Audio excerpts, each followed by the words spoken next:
High বন্ধুরা, আপনাদের অনেক গাড়িতে স্পিকার থাকে সামনের গেটের মানে ডোরে, দুদিকে দুটো থাকে, পিছনে ডোরেও থাকে। মিউজিক লাভার হলে আপনি এক্সট্রা করেও পিছনে যারা লাগায় তো তখন সেটাও লাগাতে পারেন।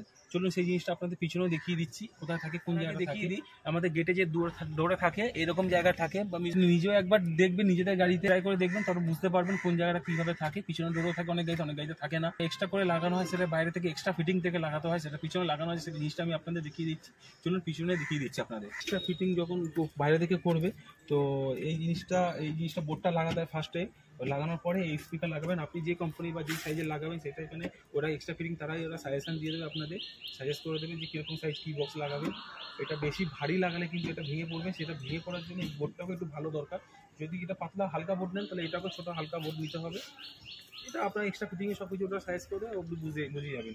তো মিউজিক লাভার হলে এই জিনিসটা লাগাবেন, কোনো অসুবিধাই নেই।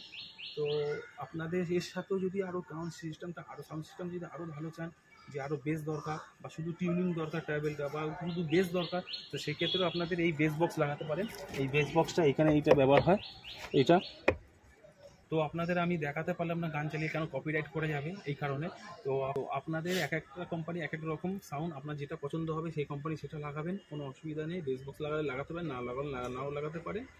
আর গাড়ি চালালে তখন ব্যাটারির উপর দিয়ে ওটা যায়, কিন্তু ব্যাটারি চার্জ হয় বলে ব্যাটারি কোনো এফেক্ট করে না। বন্ধুরা, কোনো ব্যাপারই না জিনিসটা। এটা মিউজিক সিস্টেম, মিউজিক লাভার হলে এরকম আপনি এমনিও লাগাতে পারেন, কোনো অসুবিধা নেই। তো এরকম টিপস জানার জন্য আমার চ্যানেলটা like, share, comment and subscribe করুন, ফলো করতে ভুলবেন না।